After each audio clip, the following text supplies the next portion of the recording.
अच्छा, last class में हमने अपना चैप्टर कवर किया था, मतलब मेन पॉलिसी कवर की थी। तो अभी हमें उस पॉलिसी के अप्रेजल के बारे में स्टडी करना है। दैट मीन्स इसके पॉजिटिव और लूप होल्स क्या क्या हमें बेनिफिट रहे।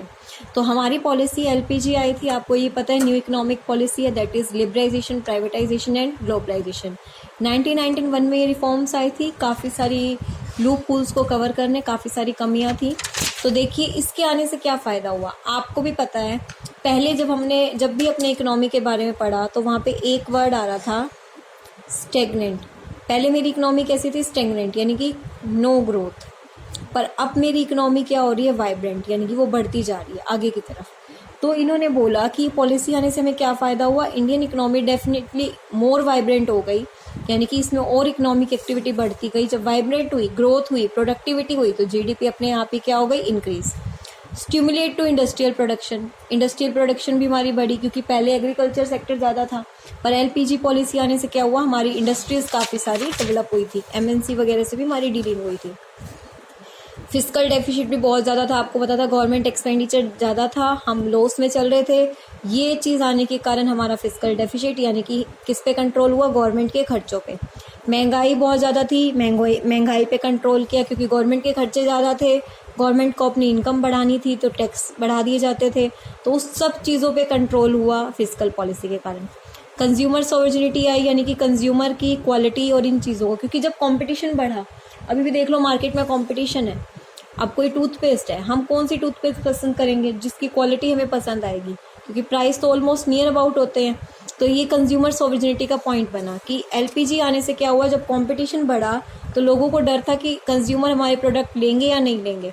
तो कंज्यूमर पे कंट्रोल बनाए रखने के लिए इन्होंने क्या किया, कंज्यूमर सॉवरेनिटी, यानी कि कंज्यूमर का ध्यान रख के कंज्यूमर की चॉइस के बेटर क्वालिटी प्रोडक्ट उनको देने शुरू किए।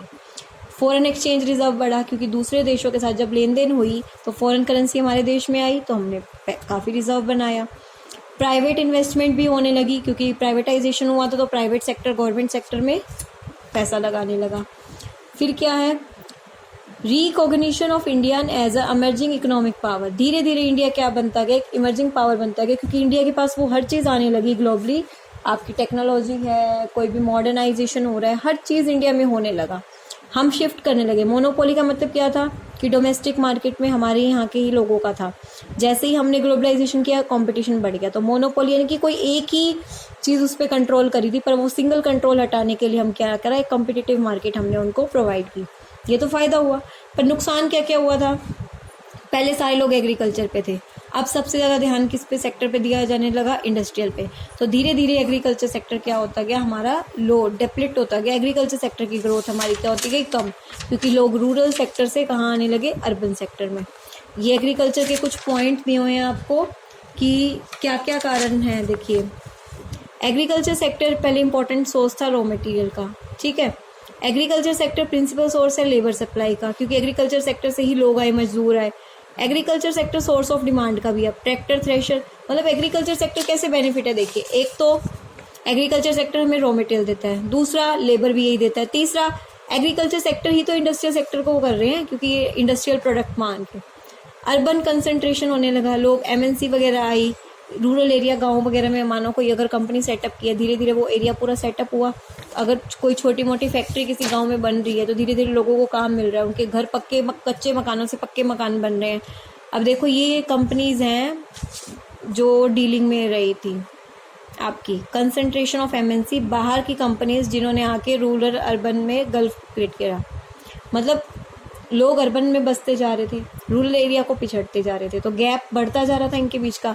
ये कंपनीज थी जिसकी वजह से अब अर्बन सेक्टर तो काफ़ी डेवलप होता जा रहा था, बट रूरल में कहीं ना कहीं बैकवर्ड। इकोनॉमिक कॉलोनिज्म आया, पॉलिटिकल कॉलोनिज्म आया, काफ़ी कंट्रोल था वो एमएनसी कंपनी का होता गया, तो हमारी देश का कंट्रोल फिर कहीं ना कहीं दूसरे देशों की कंपनीज के हाथ में था, उन्हीं के प्रोडक्ट थे। पुअर कम्पिटिटिव हमारी स्ट्रेंथ बनती जा रही थी।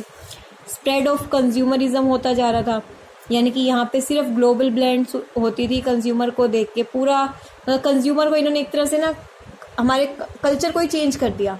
कंज्यूमर को इन्होंने अपने ही, अब जैसे आज के टाइम पे देख लो, वेस्टर्न ड्रेसेस ज़्यादा पसंद की जाती हैं लोगों के द्वारा। लूप साइडेड ग्रोथ थी, यानी कि किसी किसी एरिया में थी, हर जगह नहीं थी। हम ये नहीं कह सकते कि एलपीजी के आने से हमें फ़ायदा हुआ, मतलब कहीं कहीं फ़ायदा हुआ, कहीं कहीं नुकसान हुआ। कुछ चीज़ों को तो बिल्कुल ही निगलेक्ट किया गया, जैसे इन्होंने क्या बोला, इंडस्ट्रियलाइजेशन में तो था, पर हमारा इसमें तो बल्कि ओवर था, पर निगलेक्ट किया गया फार्मिंग सेक्टर को। जब इसको पढ़ोगे तो आपको समझ आएगा कहाँ कहाँ पे हुआ। कल्चरल इरोजन, कल्चर तो पूरा ही चेंज कर दिया, बाहर की कंपनीज ने बाहर के कल्चर में डेवलप किया हमारे को, ठीक है। Everybody wants to economically independent, हर कोई अपने आप में इंडिपेंडेंट होना चाहता है, तो वो अब इंडिपेंडेंट होने के चक्कर में बाहर जाता है, जिसकी वजह से वो अपनी फैमिली से दूर होता जा रहा है। लॉयल्टी तो रही नहीं लोगों में, मतलब और ज़्यादा करप्शन की तरफ लोग बढ़ रहे हैं। तो कह रहे हैं विच वे टू गो, कहाँ जाना है, क्या हमें कोई एलपीजी पॉलिसी को सब्सक्राइब करना चाहिए, क्या नहीं करना चाहिए। आप ये पढ़ेंगे और आप मुझे अपने व्यूज़ में इसका आंसर देंगे। हमारा ये चैप्टर यहीं ख़त्म होता है। इस चैप्टर के साथ साथ मैं आपको बता दूं, हमारा इस बुक का सिलेबस भी यहीं ख़त्म होता है। इसके बाद हम मैक्रो इकोनॉमिक्स स्टार्ट करेंगे। ये बुक ख़त्म करने के लिए मैं आपको दे रही हूँ संडे तक का टाइम। मंडे से हम अपनी न्यू बुक स्टार्ट करेंगे, मैक्रो इकोनॉमिक्स। Thank you.